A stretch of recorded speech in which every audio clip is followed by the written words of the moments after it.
কাতলা ইলিশ তো নয়, হায় রে কি যে করি। রুই কাতলা ইলিশ তো নয়, হায় রে কি যে করি। জাল টানলাম জলের থেকে, উঠলো যে জল পরি, উঠলো যে জল পরি।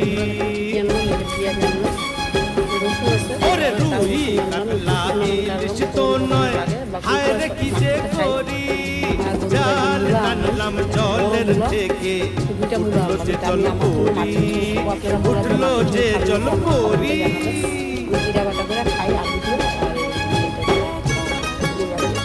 আর বন্ধুরা পটল আলম ভাজা করার জন্য আমাদের বাজার সামনে হয়, মানে সোমবার থেকে নিয়ে শনিবার পর্যন্ত প্রতিদিন অল্প অল্প বাজার করি, তাহলে রোববারে অল্প দূরের বাজার। আর বন্ধুরা আনলাম আমার জন্য যে সুপারি, কাঁচা লঙ্কা আছে, অল্প কাঁচা লঙ্কা আনছি, বেশি আনিনি। আর বন্ধুরা এখানে গরম মশলা আনলাম, এই যে রসুন আনছি, থাকতে আনছি কেন বলা যায় না কখন শেষ হয়। আর আনলাম এই যে লোকাল ধনিয়া পাতা। আর একটা আনলাম বন্ধুরা, শরীর যদি ভালো হয়, এখন তো জ্বর, শরীর ভালো হইলে ভাপা পিঠা খাওয়ার জন্য।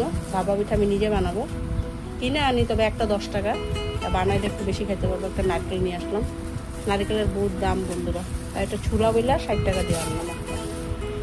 আর বন্ধুরা পান তো আনবই। আর বন্ধুরা কী কী বাজার আনছি দেখাই, দেখেন। সেটা খায় না, বাইম মাছ ঘৃণা পায়। এই যে আমার জন্য আনলাম বাইম মাছ। আর বন্ধুরা বাইম মাছ আনলাম আধা কেজি মানে 500। একটা গোটা রুই আনলাম, 2 দিন হয়ে যাবে, ছেলে তো সকালে কাজে যায় না, রাখতে লাগে, এই যে লোকাল রুই। আর বন্ধুরা আলাদাভাবে একটু ডিম আনছি, আমার ছেলে ডিম খায় না, মাছের ডিম, এই যে মাছের ডিম আনছি।